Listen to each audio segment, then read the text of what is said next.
Bonjour à tous. Donc, je vais commencer simplement par introduire un petit peu le projet parce que l'idée, c'est de montrer un petit peu comment un projet de données ouvertes peut s'inscrire dans une institution culturelle. Puis ensuite, je vais laisser la parole à Constantinos pour la partie plus technique, je dirais, qui vous montre un peu tout ce qu'on a fait. Donc, je vais vous partager un document. Je vais juste partager mon écran. Voilà. Est-ce que c'est correct? Ça fonctionne? Oui, ça Très bien. fonctionne. Donc, simplement pour recontextualiser, donc effectivement, je travaille à la Cinémathèque québécoise, qui est une OBNL, un organisme à but non lucratif créé en 1963. Donc, ça fait bientôt 60 ans en fait qu'on conserve des archives, mais qu'on crée toutes sortes de données aussi autour de ces archives. Donc, on a pour mission d'assurer la conservation, l'acquisition, la mise en valeur du patrimoine audiovisuel québécois et du cinéma d'animation international en particulier. Donc, moi, je m'inscris, le projet qu'on a développé n'est pas parti de données de communication ou à une visée marketing, c'est parti de la direction des collections donc, que je dirige, qui s'occupe de faire les acquisitions des archives, des documents de conservation, qui s'occupe de les préserver, de les conserver, de faire la documentation de ces documents-là et de les rendre accessibles et de les valoriser. Donc, on a une équipe d'une quinzaine de personnes qui produit en fait finalement depuis 50 ans toutes sortes de données. Donc, on a des données, comme vous voyez là, sur des œuvres donc, qui vont être vraiment les titres d'œuvres, les années, les génériques, par exemple, de toutes les œuvres, les lieux de tournage. Et chaque œuvre va être liée à différents items de nos collections. Donc, ça peut être des bobines de films, des photographies, des affiches, etc., des livres et des périodiques. Donc, on va décrire vraiment au niveau de l'item. Donc, l'état des copies, la durée, la version en fait de l'œuvre aussi.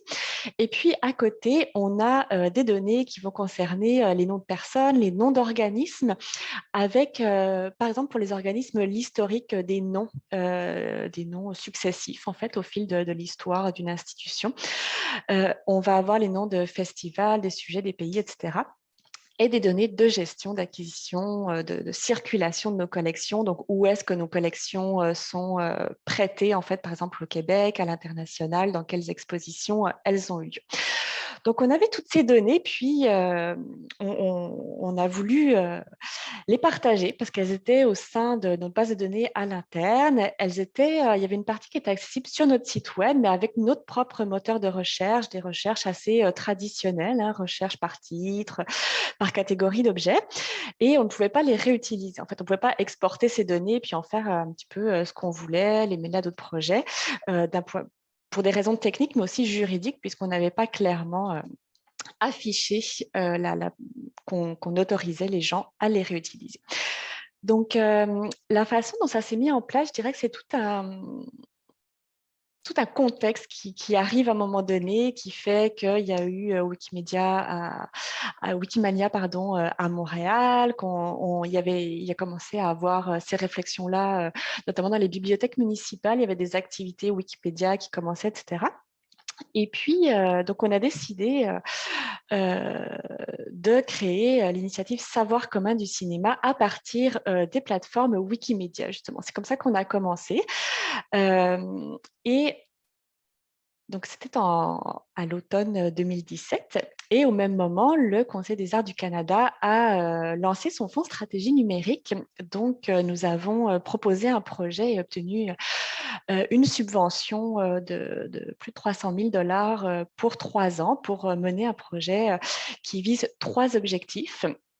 Donc, le premier qui est d'ouvrir nos données et certaines de nos archives, qui est surtout de développer une culture interne de la donnée. Donc, de ne pas faire juste ce projet, avoir un résultat, puis on passe à autre chose, mais vraiment de développer des connaissances à l'interne auprès de tous les employés, que ce soit les employés des collections, des communications, des expositions, de partager cette expertise. Donc, on a créé un carnet de terrain que vous pouvez consulter où on diffuse en fait nos rapports.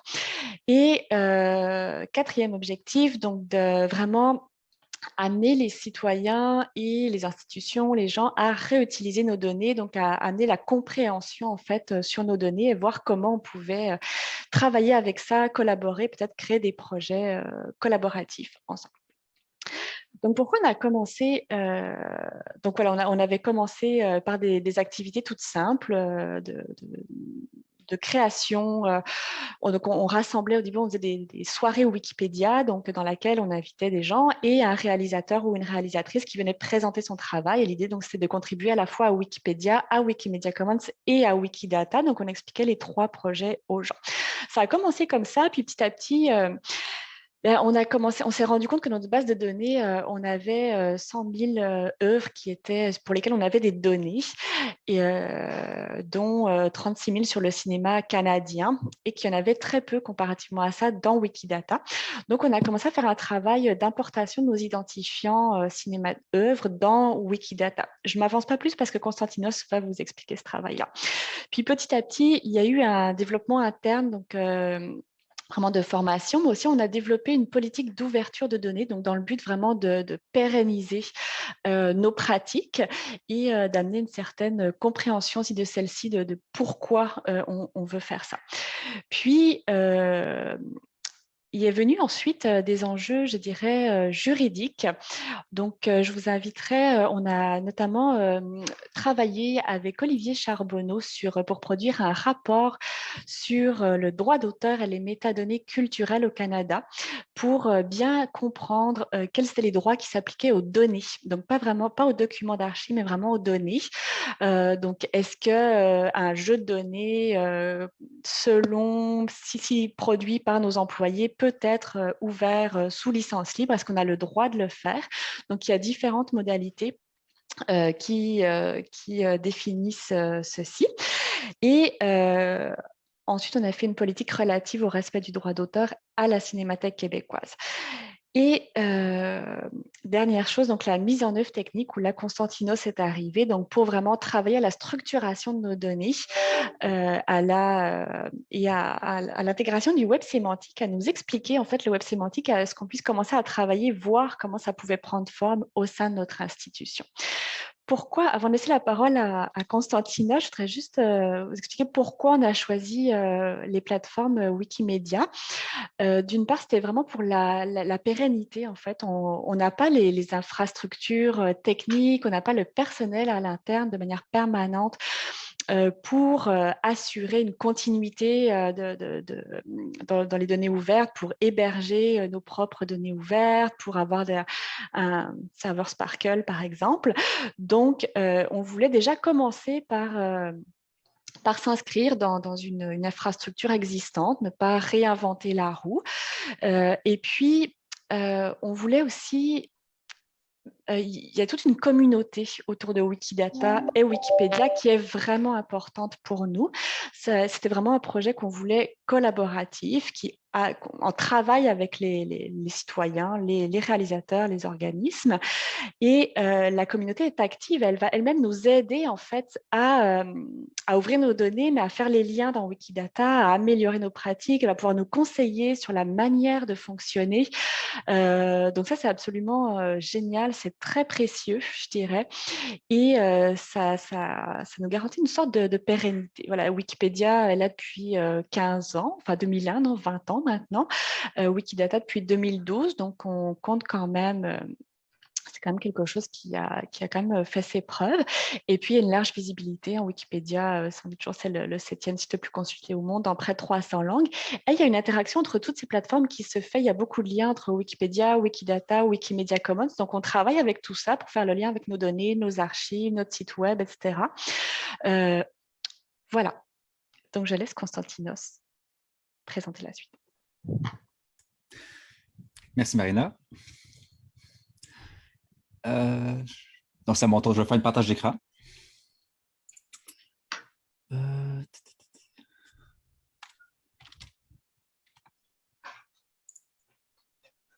Stop. Voilà. Donc, j'imagine que tout le monde voit mon écran. Oui. Oui, merci beaucoup.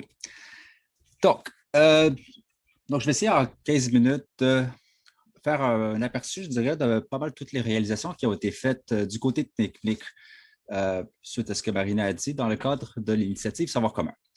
Donc, comme Marina avait dit, un des objectifs du projet était de s'affilier un peu à Wikidata. Donc, voici le Wikidata, donc plateforme, une base de connaissances en fait libre et collaborative. Et l'objectif, en fait, on voulait réutiliser cette plateforme-ci pour ouvrir, disons, une partie des données de la cinémathèque. Donc, pour ce faire, un des premiers projets qui a été fait était de lier les fiches de Wikidata qui permettent de décrire des œuvres cinématographiques et des personnes, par exemple, aux données, aux fiches de la Cinémathèque québécoise. Donc, par exemple, je vais aller prendre ici l'exemple de case, février 1839. 1839, voilà. Donc, on voit ici que, bon, je ne parle pas de la date, mais je parle bien du film, de l'œuvre qui est sortie en 2001 par Pierre Falardeau. Donc, on a la fiche de Wikidata qui représente cette œuvre cinématographique. Donc, on a plusieurs déclarations, la nature de l'élément, on sait que c'est un film, voici son image, titre, genre cinématographique, pays d'origine, et ainsi de suite. Et là, on a le réalisateur, mais on voit ici que clairement dans la fiche, on dit que le réalisateur de cette œuvre, c'est Pierre Falardeau. Donc, le travail que la Cinémathèque québécoise avait fait était pour chacune de ses œuvres dans Wikidata, était d'ajouter un identifiant. Donc, dans la section du bas, c'était d'ajouter un identifiant qui permet de lier cette fiche à une fiche qui se trouve dans le site web de la Cinémathèque québécoise. Et on peut le voir que cette déclaration ou cet identifiant est juste ici. Donc, identifiant Cinémathèque québécoise d'une œuvre, avec un chiffre ici. Donc, le chiffre ici correspond à l'identifiant de ce film à la Cinémathèque québécoise. Donc, si je clique pour l'ouvrir, là, ça va nous amener vers le site web des collections avec, vous voyez bien, ça parle bien du même film, donc 15 février 1839, avec à peu près les mêmes informations que Wikidata, mais un peu plus riche parce qu'on a le générique du film. Donc, on sait toutes les personnes qui ont travaillé dans ce film avec le rôle. Donc, tous les acteurs, ça c'est interprétation, directeur de production, et ainsi de suite. Donc, ça, c'était le premier projet, en fait, le premier projet qu'on avait fait à la Cinémathèque québécoise. C'était d'ajouter ces liens-là pour pointer vers des fiches dans la Cinémathèque québécoise. Donc, bien évidemment, ces liens-là ont été faits automatiquement. Donc, on avait créé des programmes logiciels qui permettent de créer ces liens automatiquement. Donc, sur les à peu près 100 000 œuvres cinématographiques à la Cinémathèque québécoise, je pense que le robot qu'on avait créé avait réussi à en lier à peu près 10 000, je pense, 10 ou 15 000.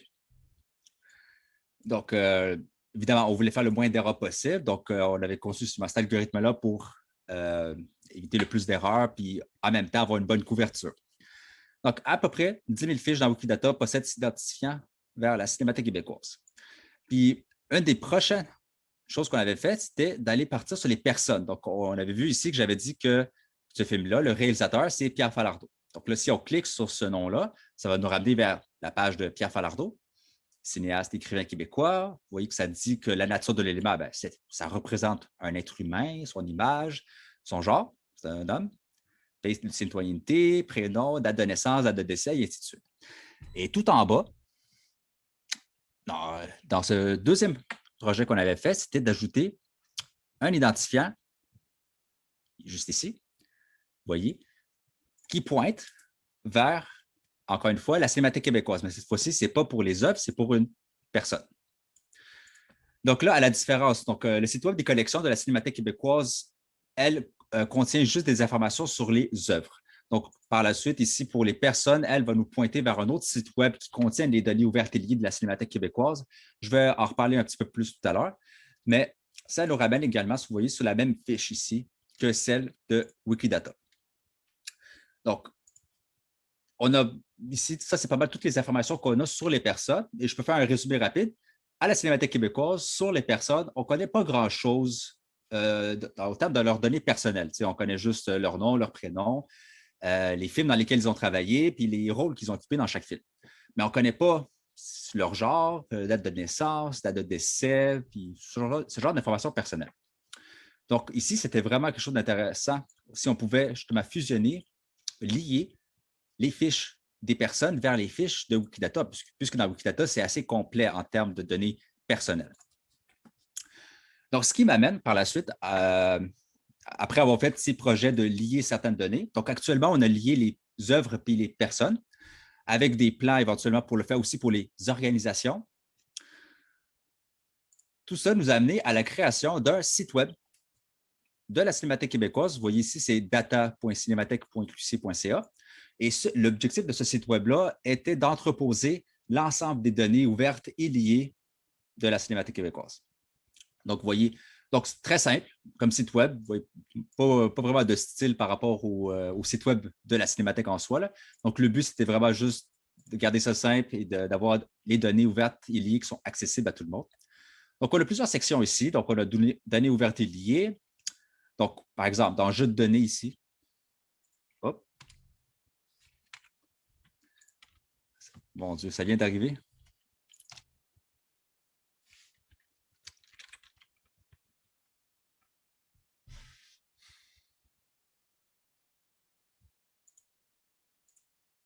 Bon, j'avais essayé ça tout à l'heure, ça vient tout juste de planter.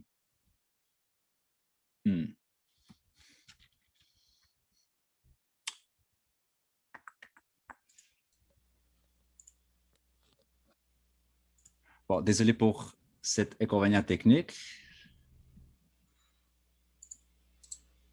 Marina, est-ce que toi, ça fait ça aussi?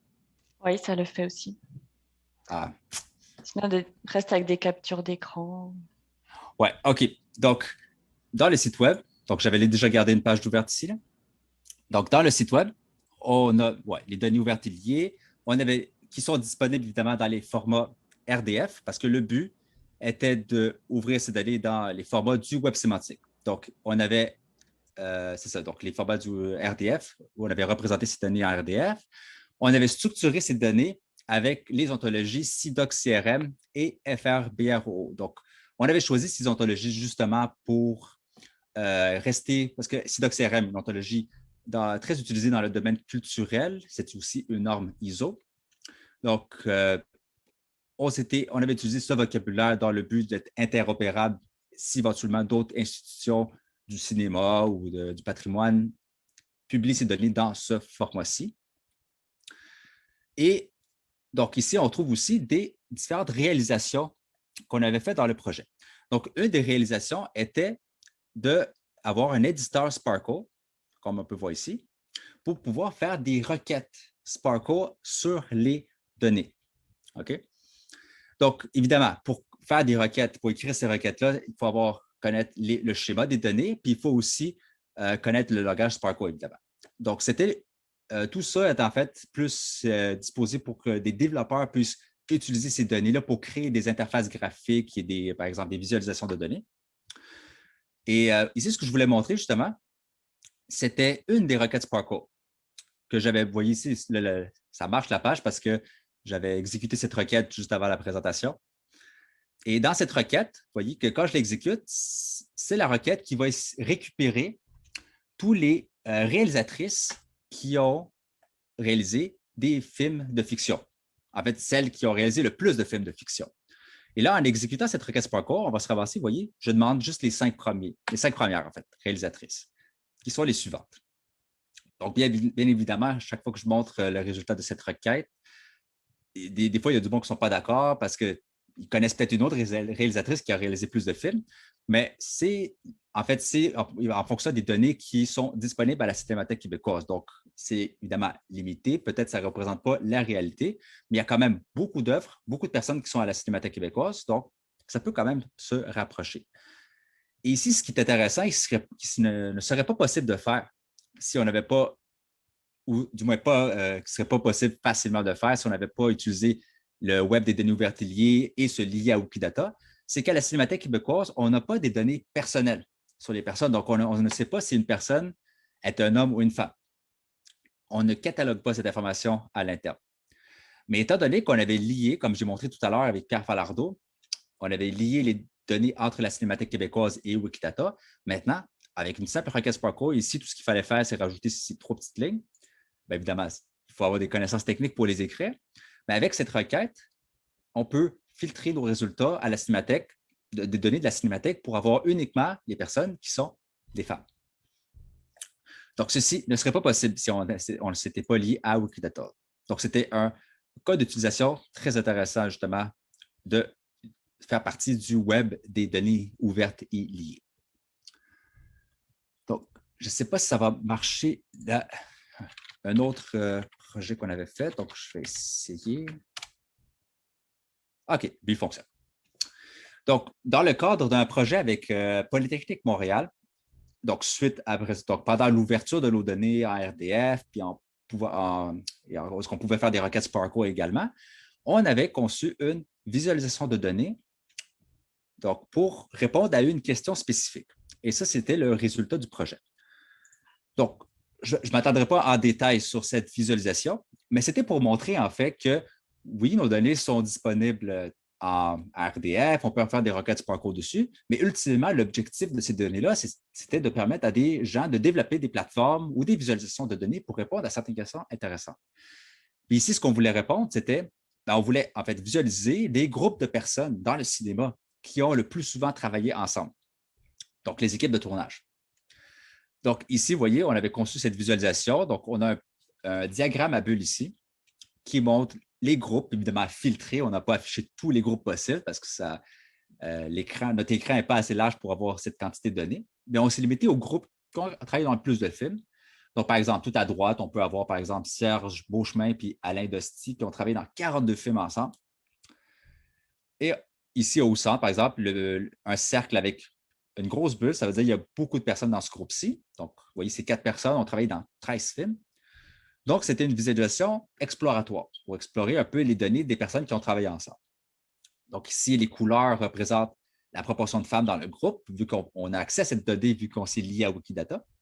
Donc, par exemple, Sophie Lefrèvre et André-Lyne Beauparlant, qui ont travaillé dans 16 films ensemble, puis que André-Lyne était dans la fonction direction artistique, puis Sophie dans costume. Donc, les deux, on voit qu'ils ont travaillé de façon récurrente dans plusieurs films différents. Donc, par exemple, si on s'intéresse, on peut cliquer sur un cercle. On va avoir des informations spécifiques sur le groupe, sur les personnes. Donc, je ne rentrerai pas en détail, vu que le temps est quand même limité, mais c'était juste pour montrer un cas d'utilisation des données, en fait, qui ont été ouvertes par la Cinémathèque québécoise. Donc, voilà pour moi. Donc, je te laisse conclure, Marina. Oui, simplement, donc j'aimerais conclure sur 3 points parce que ces outils-là nous ont permis, notamment l'outil de visualisation, visait pour nous à montrer à l'interne et à tester à quoi pouvait servir le web sémantique, quelle pouvait être son utilité au sein d'une institution culturelle, comment on pouvait réutiliser des données de Wikidata aussi.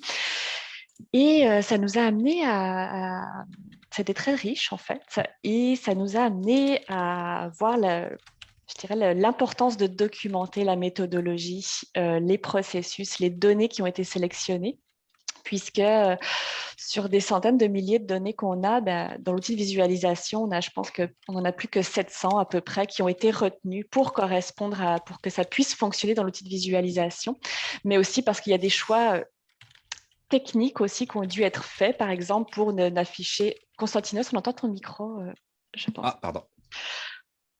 Il y a des choix techniques qui ont été faits, par exemple, de choisir les groupes seulement de 2 personnes ou plus, ou 3 personnes ou plus. Donc, on restreint forcément un certain nombre de données. Et puis, forcément, ça correspond aux données qu'on a, aux œuvres en fait, qu'on a documentées à la Cinémathèque. Donc, cet outil-là, il est génial parce qu'il nous a permis de bien comprendre le web sémantique. Il nous a permis de voir surtout comment tous les choix qu'on a faits durant le processus de construction a une influence vraiment sur l'interprétation des résultats. Et c'est très difficile d'interpréter les résultats, de pouvoir en faire quelque chose si on n'a pas documenté correctement et expliqué très concrètement à quoi correspondent ces données. Donc, en fait, on a fait un prochain projet qui vise à bien documenter tout ça et à orienter sur les processus avant d'arriver à l'outil de visualisation. Donc ça, c'est comme un premier apprentissage.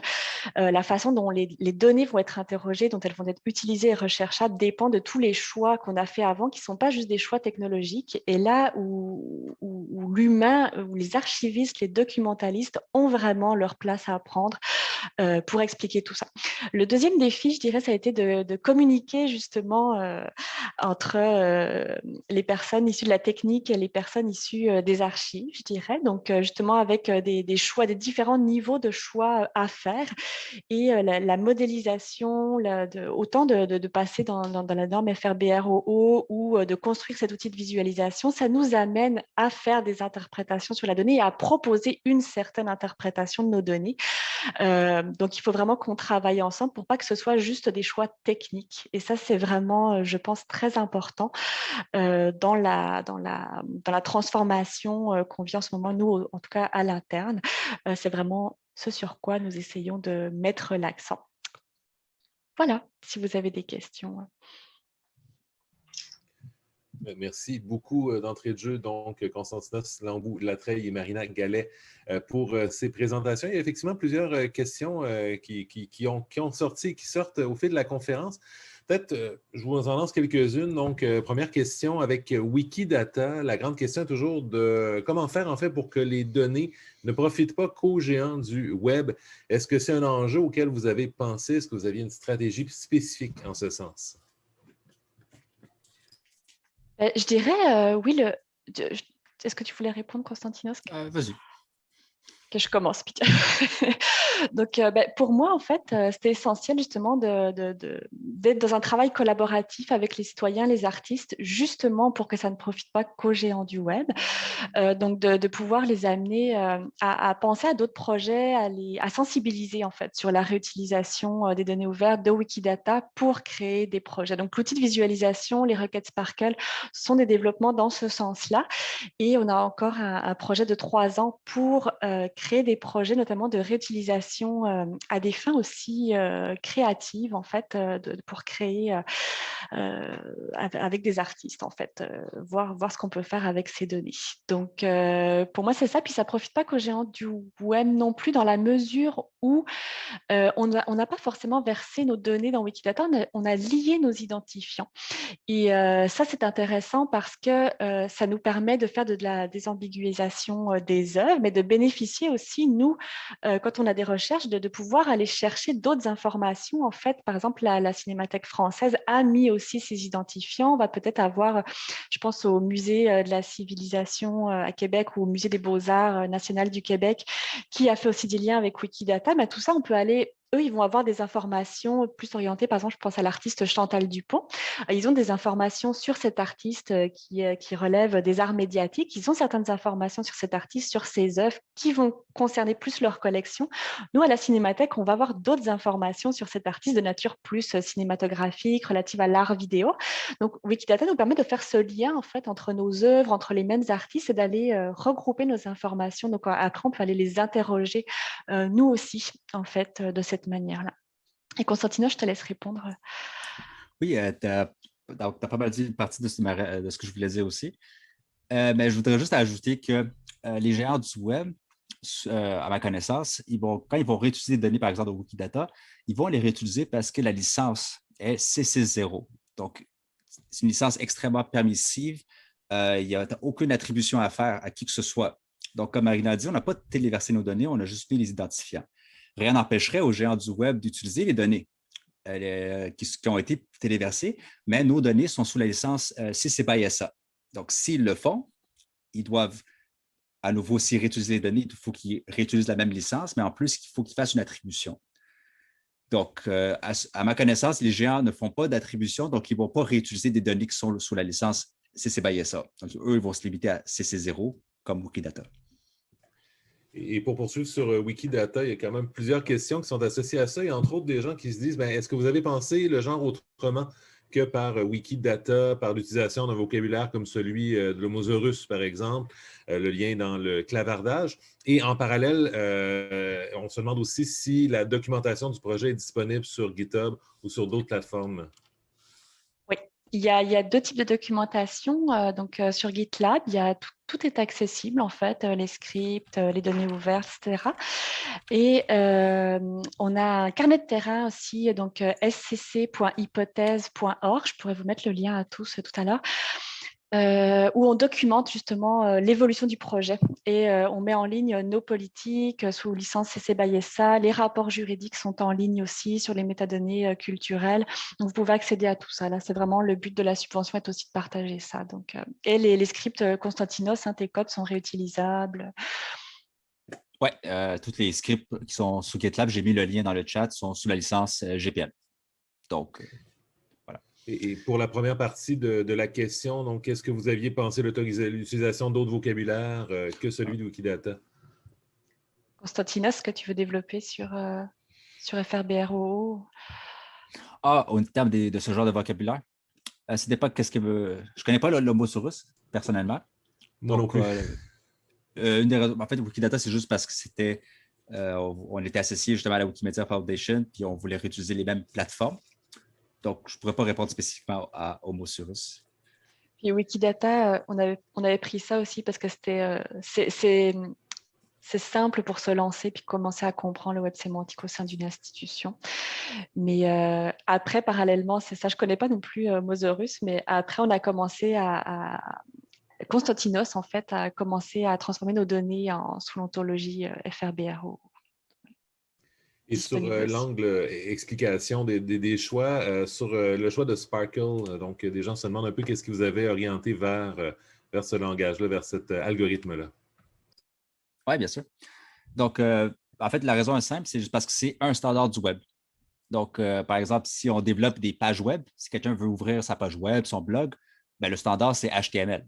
Et tu ne peux pas vraiment t'en passer, c'est ça qu'il faut utiliser. Donc, au même niveau pour les données dans le web, si tu veux ouvrir tes données dans le web, il faut que tu utilises RDF. Et si tu veux faire des requêtes sur tes données, tu n'as pas le choix. Il faut que tu utilises Sparkle parce que ça fait partie du standard qui a été proposé, en fait, qui est développé par le W3C et que c'est eux qui gèrent, en fait, toutes les technologies du web. Donc, si tu veux faire partie du web avec des données là-bas, tu es obligé d'utiliser Sparkle. Merci. Et je rappelle en fait que vous pouvez soumettre les questions par le biais de l'outil Converser, mais également vous pouvez demander la parole pour poser directement vos interrogations. Et je vais me diriger justement vers Philippe Després qui aurait une question. Oui, une question toute simple. En fait, ma source principale de méta-information sur le cinéma, c'est IMDb. Puis là, je me demandais, je suis allé voir 1839 sur la page d'IMDb. Est-ce qu'eux ont moissonné l'information chez vous ou est-ce que vous moissonnez l'information chez eux? Comment ça fonctionne? Ben, c'est très intéressant. Puis c'est la question sur Wiki. La première question m'a fait penser à ça. C'est qu'en fait, ils n'ont pas attendu qu'on mette des données sur Wikidata pour aller piger dans nos données et dans nos archives. Donc, ils ont moissonné notre site. Ils ont pris des images basse définition qu'ils mettent sur leur site sans aucun scrupule. Donc, Wikidata, c'est pas ça qui leur permet de réutiliser nos données. Là, Donc, il y a des enjeux. Donc, c'est des enjeux de licence, si je comprends bien, de réutilisation peut-être. Oui, mais qui respectent pas. Puis nous, il faut qu'on aille les chercher œuvre par œuvre pour leur dire de les retirer. Donc, ça, c'est un défi juridique aussi. Ouais. Alors, enfin, on spécifie d'ailleurs qu'IMDb appartient à Amazon, donc ça reste dans les grandes familles. Oui, tout à fait. Alors, on a encore quelques temps là, pour une ou deux questions supplémentaires s'il y en a d'autres. Donc, je rappelle que vous pouvez soit lever la main, soit partager votre question par le biais du clavardage.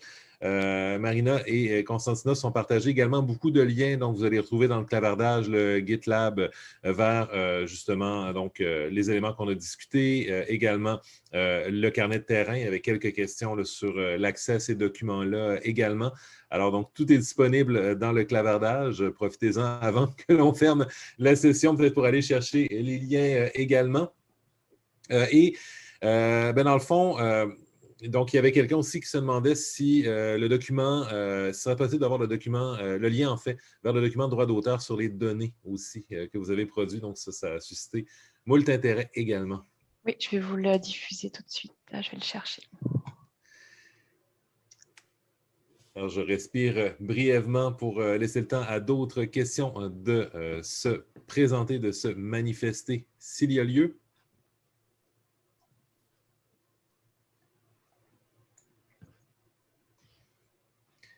Et j'en profite également pour rappeler, puisque je laisse le temps aux gens de se manifester, donc il y a également dans le clavardage, donc dans le flot de liens qui sont émis, il y a également donc maintenant le rapport sur les métadonnées et le droit d'auteur au Canada, donc qui vient d'être mis en ligne. Et il y a également un formulaire vers rétroaction là, pour la seconde journée de ce colloque sur la gestion des données de recherche. Alors, ma respiration, c'est un peu conclu. Il y a peut-être une question qui vient de se manifester, je crois. J'essaie de retrouver qui est la personne, mais en fait, cette personne-là peut prendre la parole. Ouais, c'est Shalom. Vas-y, Shalom. Oui, merci. En fait, j'ai vu, il y a quelques années, il y avait un projet droit d'auteur et un peu avec la chaîne de blocs, en fait. Est-ce que ça continue ou il y a eu du développement depuis ou pas? On n'est pas lié à ce projet-là. Ah, OK, Non. parce qu'il y a un document qui avait listé un projet avec la Cinémathèque, en fait, et le droit d'auteur. Je crois que... C'est pas... j'ai oublié son prénom, je m'excuse pour lui. Mais... non, on est en contact avec eux, là, on discute, mais on n'est pas partie pris du projet. Mais je pense que c'était développé au début sur la musique et ça a commencé seulement sur le cinéma, hein, je pense. Oui, c'est ça. Donc, en fait, il y a une partie pour la musique et puis j'avais vu, il y avait un développement aussi pour le cinéma. Mais, ouais, malheureusement, je n'ai pas de nouvelles fraîches, en fait, J'en étais restée à l'initiation en fait, du projet pour le cinéma, donc je ne sais pas plus.